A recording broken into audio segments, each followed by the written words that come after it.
The post-SEC spring rankings are out. What did they get right?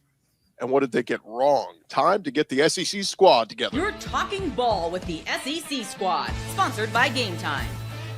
From Alabama to Tennessee, from Georgia to Oklahoma, from Auburn to Texas, it's the local experts of the Locked On Podcast Network bringing you scoops, breakdowns, and the most comprehensive preview of the upcoming SEC weekend.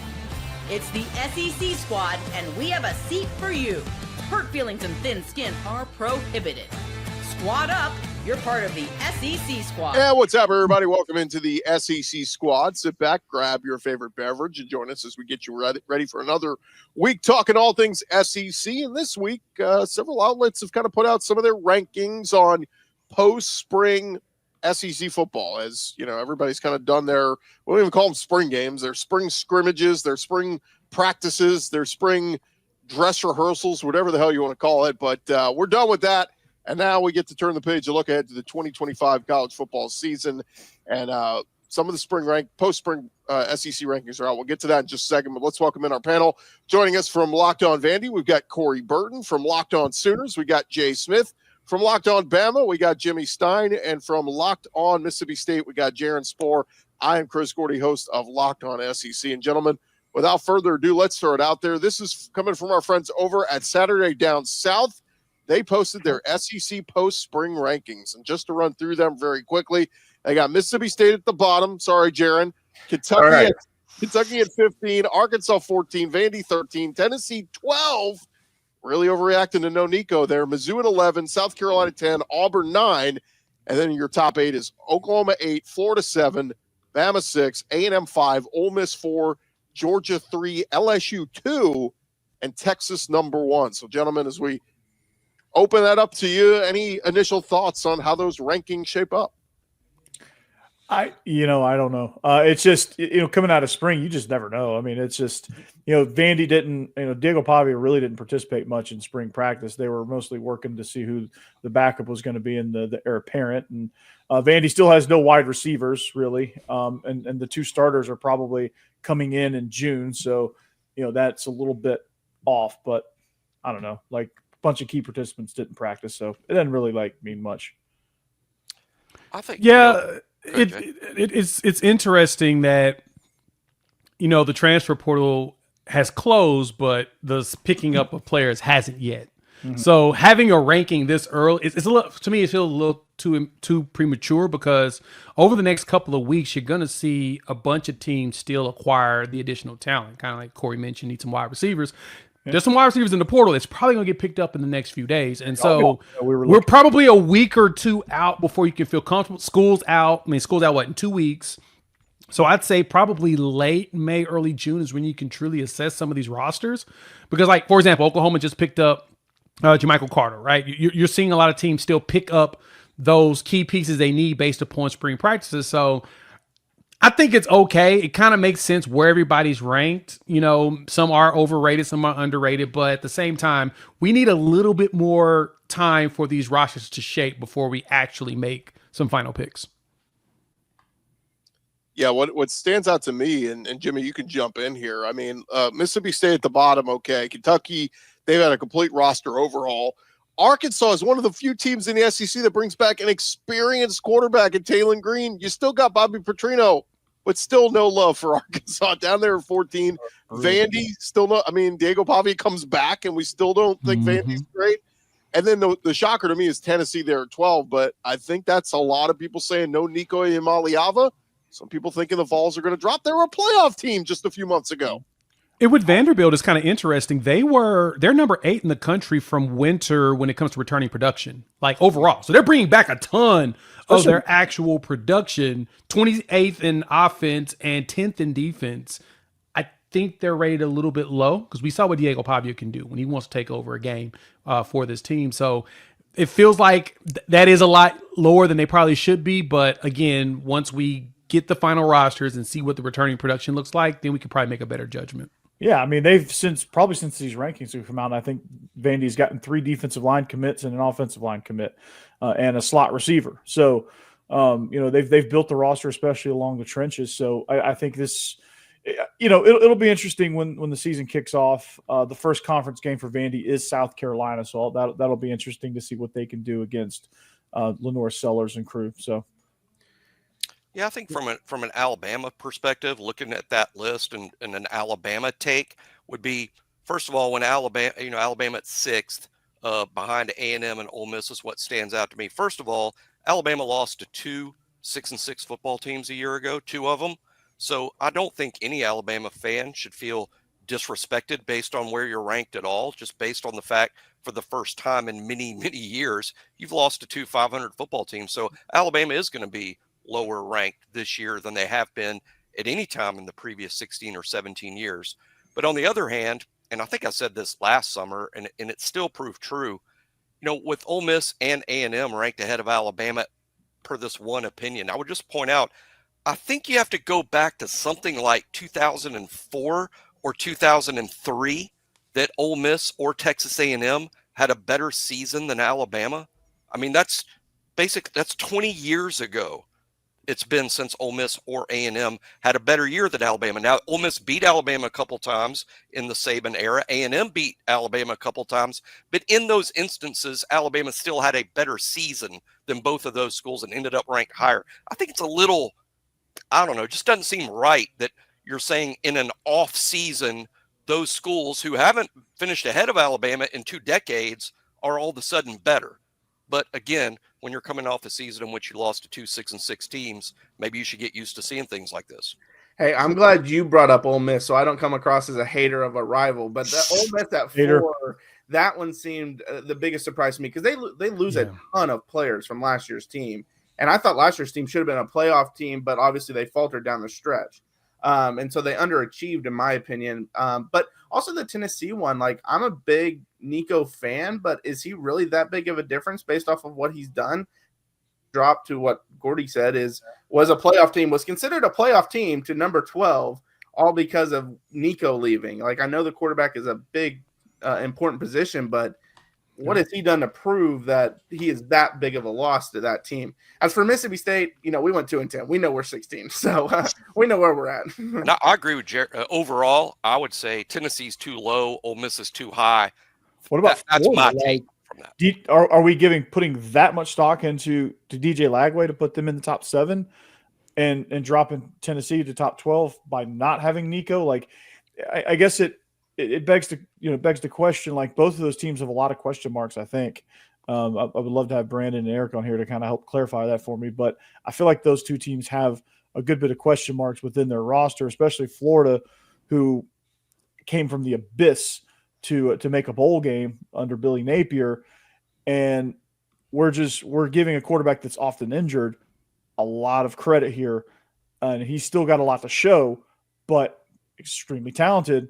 Just got to stay healthy. The schedule is brutal for Florida. Yeah, schedule is pretty tough for him, so I can see that. To be honest, hot take here, I think Joey Aguilar might be a little bit better for this system than Nico was. And look at the track record of Heupel. Like, he's most out of his quarterbacks. So, I mean, we can say that, but like Heupel with Aguilar may be pretty good. Yeah, Joey will sling it, and that's what Heupel's going to want him to do, even though I know Heupel's going to prefer to run the ball more. I guess my question is, what does that running back room looks like, and how much trust they have with Dylan Sampson being gone? Probably will, shape itself as the season progresses, but just as you said, Gordy, I kind of like Joey at quarterback at Tennessee. Makes me a little nervous. Well, and I don't trust A&M until they prove it, Yeah, well, and with Aguilar, his biggest knock was turnovers and turnover-worthy plays, as Pro Football Focus calls them. And the whole point of the Tennessee system is kind of take that away from the quarterback by giving simple reads and simple plays. So, like Jay said, I think he might be better for that system than what Nico did because, again, obviously every system is to take away turnovers, but there is like a major emphasis because of how simplified they try to do things. And I know this is a dirty word in college football these days, but like, could he be just a game manager? Like, game manager's not bad. I've used those words with Ty Simpson. If Bama's got the talent all around him, if he could just be a game manager, don't cost them the game. Just make the plays that are there. Take, move the chains, keep drives alive. Like, I think that could be fine. I think Aguilar could be that for Tennessee. And to answer your question, I think they're going to be a little bit running back by committee with Deshaun Bishop and Peyton Lewis and all those guys. Maybe not the heavy rusher that Dylan Sampson was, but that room as a whole can equal the production still. Because, yes, that's the one thing we want to talk about Heupel. They love to throw it, but they've since he's been there, they've been a dominant run team. Absolutely. And Jimmy, question for you about Ty Simpson. I know, Chris, you just mentioned that word, game manager, but with Ryan Grubb, is he more than that?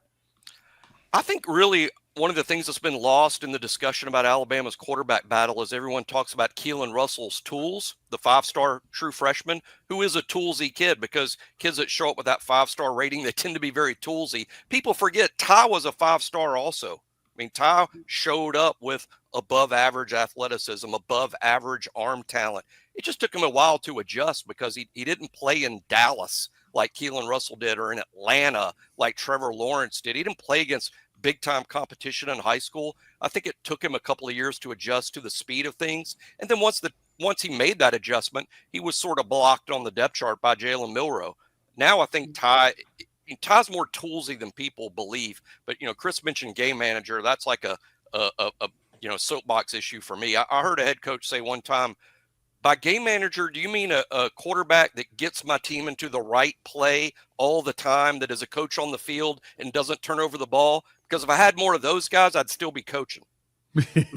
Fair point. That is the truth. That since when did that? I love how that's become such a negative connotation. He's just a game manager. What is it? I still don't know really what that means. Just say you think he's an average quarterback. Isn't Mahomes a good game manager? Isn't Josh Allen a good Tom game Brady? manager? Isn't Lamar a good game manager? They win every week. We Peyton think like Manning was the master of game a management. Greg McElroy, that type of quarterback. Like, he's not going to wow you, but he's going to make the plays that need to be made, and you're going to win a lot of games. Like Corey said, he's just an average quarterback. He's not going to go win you the game, but he's going to. That's what the game. I'm not saying that about Ty Simpson. I'm saying that right. I'm just saying the game manager to me just has a negative connotation when it shouldn't. But I realize there are guys like, I think Stetson Bennett is a game manager, right? He's got more trophies on the mantle. The whole mantle fell down and burned in the fire. That guy took a lot of chances, dude. That I don't know, man. He might be a gunslinger. Let's hold it. It's true. Let's hold it right there, guys. When we return here on the SEC Squad, we'll get to some more of those teams in the top 8, those teams that are projected as favorites in the conference. That's coming your way next, right here. SEC Squad, talking more ball next.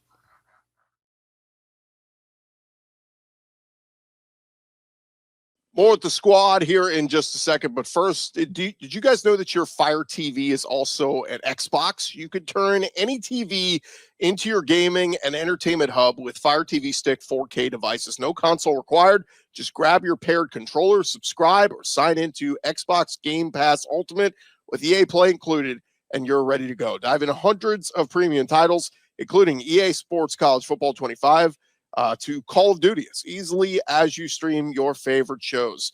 Of course, if you could jump into your favorite Xbox title without needing your console in every room, you can do that with Fire TV Stick 4K, making it possible to keep playing from almost anywhere. If you already have a console, a Fire TV Stick 4K device is more affordable and easier to travel with, allowing you to take you or your kids' games wherever you plug in. Head to Amazon.com/Fire TV Locked On to get started. Xbox Game Pass Ultimate subscription and compatible controller are required. Available on select devices, including Fire TV Stick 4K, Fire TV Stick 4K Max, and Fire TV Cube. Check it out right now. It's Amazon.com/Fire TV Locked On. SEC Squad rolling along here, and we're talking a little bit post-spring SEC rankings. Our friends over at Saturday Down South put out theirs. Again, this is just one group's opinion on what 1 through 16 should look like. But we talked a little bit on those teams in the lower half. How about some of the teams in the upper half? We touched on Florida and Alabama, but how about looking at that top 5? And Jimmy, I think you kind of touched on it. Ole Miss at 4. Look, Lane's been incredible since he's been there. But, man, I watched that draft last weekend. I saw 8 Ole Miss Rebels all go, guys that they brought in through the transfer portal, guys who've produced a lot, from Jackson Dart to Trey Amos, Trey Harris, Princely Amonmiel, and Walter Nolan. All those guys are gone.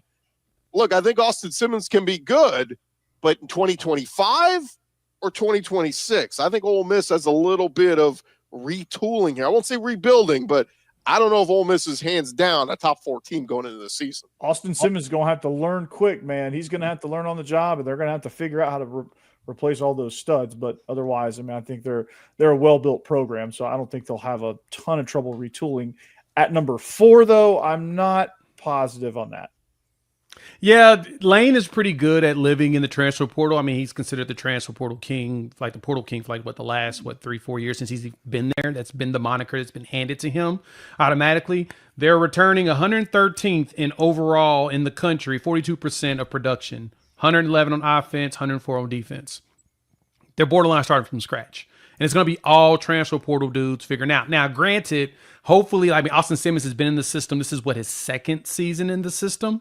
Because I know that he moved up 2 grades and ended up Ole Miss very, very early, which is still a little questionable to me. But I think he gets if he's got the next week, right, if he got the tools and everything, he's supposed to graduate next week, right? If you got the tools and everything, I can totally understand it. But to me, I don't know about that quarterback spot yet. I mean, they went and got another quarterback out of the portal because they lost a backup, if I'm correct, to injury. So, look, I need to see Simmons actually put something on the field to make me feel like I feel comfortable with them. That just feels too high. I feel like they should be closer to the middle of the pack. I agree with Ole Miss, but another team, I think LSU is too high. I know LSU returns a lot, and I like Garrett Nussmeier a lot. Get him, Chris. I'm at the point with LSU where I'm like, I just want to see Brian Kelly do it first before I'm putting him in the top 2 because he's been the coach that loses that big game typically. Now he did beat Alabama his first year, but outside of that, he loses the big game. That's kind of his track record. Also think that there's a difference between a power ranking, like who are the best teams in the league 1 through 16, but then you factor in what everyone's schedule is, right? Ole Miss does play one of the, and this isn't the right word, easier schedules in the SEC, because there are no easy schedules in the SEC, relative. But it is relative. But Ole Miss does have an easier track. So in other words, in a power ranking 1 through 16, I personally would have Ole Miss much lower than 4, but their 1-loss record could end up pretty good. Texas the same way. I think a lot of Texas, I would have Texas at 1, but they have one of the easier tracks in the SEC, and that's why I expect them to be in Atlanta at the end of the year. Partly because they're good and partly because they have the schedule that affords them that. Someone like Florida, their power ranking to me should be pretty high, but their schedule is just brutal. I know Florida fans say, yeah, but look how they did at the end. Yeah, but they were 7-5 against that schedule. They play that same schedule again. I sort of expect them to be 7-5 again. Yeah. What about Oklahoma too? I was about to say Oklahoma. So I want to get on Oklahoma, but I still do have this question though. Shouldn't the SEC champion still be listed at the top of the list? Yeah, I mean, until they're knocked off. I mean, until you're knocked off, to me, you probably deserve that kind of respect. How is Georgia all of a sudden underrated? How is that possible? Right. They're underrated. Yeah. I mean, I'm sure Kirby Smart is licking his chops right now. Yeah, I was going to bring it up, guys. If there's one team that deserves the benefit of the doubt here, it's Georgia. Kirby has been. That's been a football factory. They've been recruiting at a high level. I mean, they got to figure out the quarterback thing, but if Gunnar Stockton is the guy, turn around, you hand it off to those running backs, you throw it at times to those receivers, and you let that defense eat. I mean, that's been what Georgia has done. I'm kind of with you, and I don't think we're talking enough. Look, Arch Manning, I'm all aboard the Arch Manning hype train. I love the kid. I think he's going to be awesome. But we can't ignore that Texas just lost a ton of guys, 12 guys in the NFL draft. And that's a lot of turnover. And just to expect that all these new guys are going to come in, there's big question marks there for Texas. It's 2 years in a row that they've had double digit. Shout out to Sark changing some of the, the culture there, because Texas really hadn't had that many players drafted. I mean, they had 1 year, 3 or 4 years ago, they had 0 people drafted. And that's not something you would expect from a program like Texas, who should be able to have a lot of players because they recruit, a lot of 4 and 5 stars. They probably have one of the higher blue chip ratings out there. But they just lost their starting quarterback. I mean, he got drafted. And their backup, I think Arch Manning's going to be good, but Arch Manning didn't beat out Quinn for the starting job. They brought in Arch for a possession and then yanked him right afterwards and put Quinn right back in. And they mainly put him in because Quinn was struggling. So to me, I'm still trying to see. Pause 1 second on that, though. There are Texas fans, though, who made the case that he could have. Arch probably would have played better than Quinn, but it was one of that seniority thing, right? Am I wrong on that? Maybe. Shouldn't you play the best player to win the game? You could also argue Arch did. Against Georgia. You could also argue Arch did beat out Quinn because Quinn is leaving when he doesn't have to, but he knows he won't be the quarterback next year. I mean, that's the way I sort of like Quinn's like, I need to leave here. Because I would normally look at it that way, but it's been 2 years that he was quarterback with them. If anything, Quinn probably should have left last year.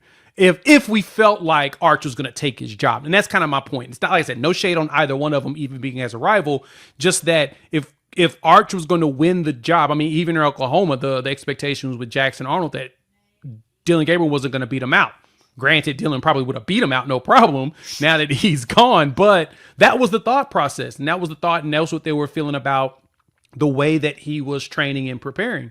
I think the same thing about Arch. I'm assuming that Sark did not feel like he was ready yet, but at the same time, I would have thought Arch as a redshirt freshman would have beat Quinn out because he is that talented and he's being elevated so high. So if Texas is going to be number one again this year, why didn't Arch win the job last year? I don't care about seniority. Why didn't he win the job last year? In that Georgia game, they showed a shot of him on the sideline when he came off, and he looked like it was PTSD, shell shock, like, oh my shaking. God, like what is going on? Right. Like, his the eyes speed were was like, too much. His eyes were like this. He was just like, and it was. I think Jalen Walker became a first-round pick that night. So, there were things going on. But I also do think that the Manning camp, at least from what we've heard, was they came into Texas saying, we want Arch to sit and learn. We want him to develop. We don't want to just throw him out there. We don't, he may be ready, he may not. We want him to earn this the right way. And so there's some thought into that. But again, I just look around him and go, Kelvin Banks went number 9 overall in the draft. Jake Majors, their center, went in the draft. Like all these guys, it's a lot of pieces you gotta build up. Now, I did talk to Sark the other day at a coaches thing he was at, and he did talk about developing that chemistry with the freshman Ryan Wingo last year. Like it's almost that thing where you're the freshman, you're playing with the other freshmen, and then when it's your time for your numbers to be called, you got that chemistry already with those guys. So I do think that will help a little bit. But man, you lose Matthew Golden, you lose. I mean, they've lost so many pieces. So many components. Jade Barron. Yeah, the defense. Even though their defense is ranked 44th in the country for returning production in the winter at 61%. So they've got a lot of those pieces. I'm trying to figure out what. I think it's mainly Colin Simmons and Anthony Hill who they're bringing back. And then Hawk and then Malik Muhammad.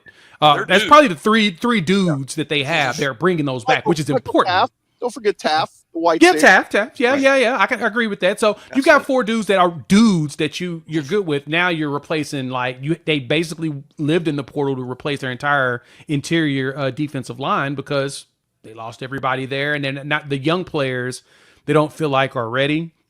But I think their defense should be fine. I'm still questioning with the offensive line losses and the quarterback play. We got to see if that's going to show up. But for Oklahoma, it's brought in a quarterback with numbers. Yeah, it's a lot of I love your quarterback, Jay John Mateer. That guy's gonna be a stud. Mateer has he just needs a better wide receiver core than Oklahoma had last year, whose wide receivers were all healthy ones, all in the mash unit. That was crazy. I'm glad you brought up Texas interior defensive line because I think Simmons on the outside is a star, but I think Texas was telling you this spring portal cycle what they thought of their defensive line because I felt like they signed like 10 guys in the interior defensive line. I think they brought in at least 3, so yeah. Vandy signed the other 20. Seems they were like, I'm not liking what we're seeing in summer or spring practice right now, and I don't think you can just plug and play. And I don't think any of the Maryland kid I thought was pretty good, but I don't think any of them were like game changers either. So I think that's a weakness that a lot of people aren't talking about with Texas. I do like the young guy from Syracuse, mainly because Elijah Robinson is he's a really good recruiter. Elijah Robinson, I mean, remember, he came from Texas A&M. He had all those 5 stars on the defensive line, and heck, one of them went into the draft in the first round, Shamar Stewart. So I think Elijah can find some good talent, and he was a freshman All-American on some of the sites. So I think that was a very solid pickup, but 100% correct. They obviously did not like it bringing in like 3 dudes. Also throw in, I sort of like LSU at 2, and I do think LSU has a great core that comes back. Mm-hmm. They have the quarterback back. Not everybody's got that in the SEC. You know, Georgia's got a new quarterback. Alabama's got a new quarterback. Ole Miss, new quarterback. LSU brings their guy back. And LSU is this year's Ole Miss in terms of being very splashy in the portal. And I like where LSU is, and I think they're going to be very good. They just have to manage playing in the SEC, where every week you can lose to virtually anyone. It's a landmine type situation. They're going to have to be better than very good. The first game will tell us a lot about that's them. That's it. It's the first game. They have to be Clemson. I mean, whether it's by a point, whether it's by 20 points, they have to find a way to win that one. Because the last 3 years, Brian Kelly's lost the season opener game, and it's put them behind the 8 ball. Look, the College Football Playoff Committee is forgiving. You can lose 2 games, 10-2. They will give you 2 losses and make the playoff. But you can't. You lose to Clemson, you can only get 1 more loss the rest of the way. That's too tough. And it's too tough. So that's what one. Brian Kelly, it's a must win. He has to be Dabo Swinney. And if you saw these early mock drafts, I saw Clemson's got 3 dudes on defense expected to go to top 15 in next year's draft already. Like in the PFF top 200 that they released today, top 200 prospects per PFF, Clemson and Alabama had the most players in it. Well, I think Clemson is number 1 in returning production this year at like 80%. I think they're the only one that is above 80%, and that's a playoff team last year. So, who returns the quarterback, like we mentioned?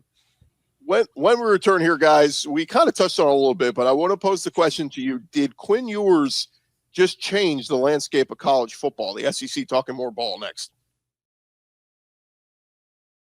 More squad in just a second, but have you guys ever checked your bank account and wondered where did all my money go between dining out, online shopping, and entertainment?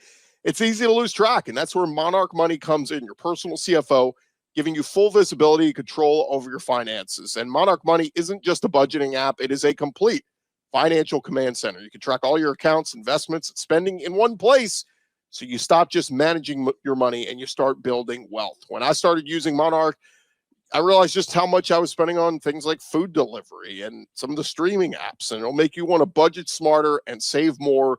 And instead of juggling multiple apps, you can use Monarch to check your finances, track spending, and even plan out your long-term goals. Go take control of your finances today with Monarch Money. Use our code LOCKEDONCollege at monarchmoney.com. That's MONARCH money.com. Get 50% off your first year. That's monarchmoney.com. Code LOCKEDONCollege for half off your first year.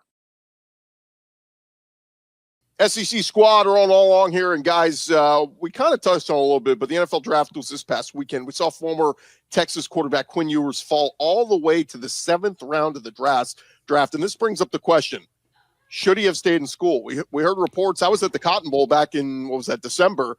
And there were people I was talking to on the field telling me Quinn has got not 1, but 2, but 3 offers from other Division I schools that are willing to pay him anywhere from $2 to $3 to $4 million to come play for them next year. We saw Carson Beck take basically the same deal to go play a year at Miami. So, is this the new age of NIL where, look, you need to listen to those draft scouts, and if they're not telling you that you're a first round lock, maybe you're better to go get paid, because Quinn Ewers' his contract he's getting is $4 million spread out over 4 years. So he's making $1 million a year, where he could have gotten 3 to 4 to go play another year elsewhere. So they're up to you guys. Is this maybe the start of something we're going to see from some of these quarterbacks to go, maybe I'm not pro ready yet, let me go elsewhere?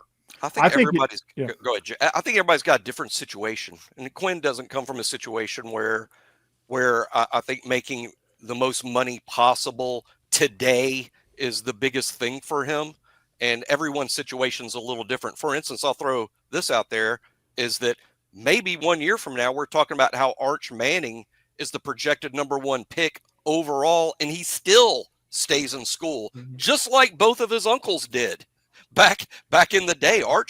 Because Arch's situation is just dramatically different than everyone else's. So I think, to me, it's more of a case-by-case basis and isn't decided by Quinn, whereas I think the next kid that's in the same situation Quinn is might choose the other way and stay in school. But Quinn doesn't have the money pressures that some of these other kids have.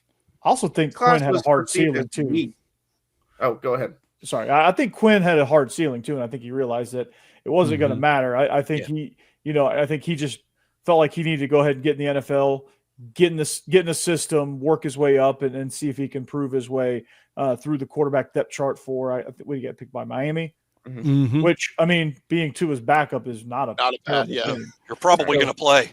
Yeah, yeah. Right. And so guys like Arch Manning, they may just go because, hey, I'm never going to be higher than number one. I might as well just go and let's get it. But there's other guys, those tweeners.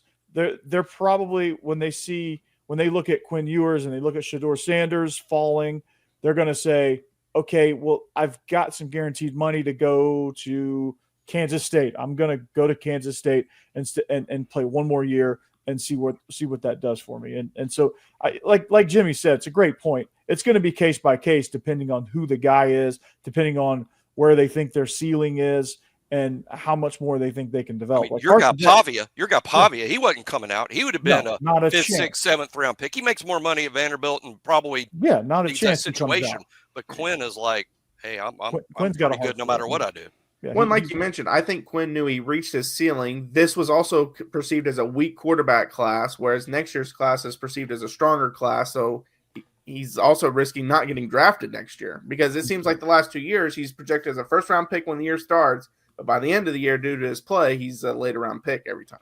I mean, it always baffles me on that part. That's the thing that gets me. It's the last 2 to 3 years we've been hearing that Quinn was going to be a first-round pick, like he was somewhere in the top 10 to 15 picks every year, and then as the season progressed, it got worse. But then the next year, oh yeah, he's definitely going to be a top 10 pick this year. What about him has proven to us that he was ever going to go that high? Nothing. He's injury prone, which playing behind Tua means you're going to play, but can you stay healthy too? He has not finished the season. Just saying, he hasn't finished the season, and a lot of his faults that we can all point out, they're pretty glaring, especially in the NFL. So the decision making, some of the throws get erratic. You know that those are going to be a problem going forward. So to me, I don't think this is going to change. And I do agree with Jimmy. It is going to be a case by case situation. But remember, when that house settlement comes down, all this compensation stuff is going to change. So in a lot of those situations, it's going to make sense to go try and get drafted 6th or 7th and get that 4-year, $4 million or whatnot, instead of staying on the team and only be able to take up maybe $2 million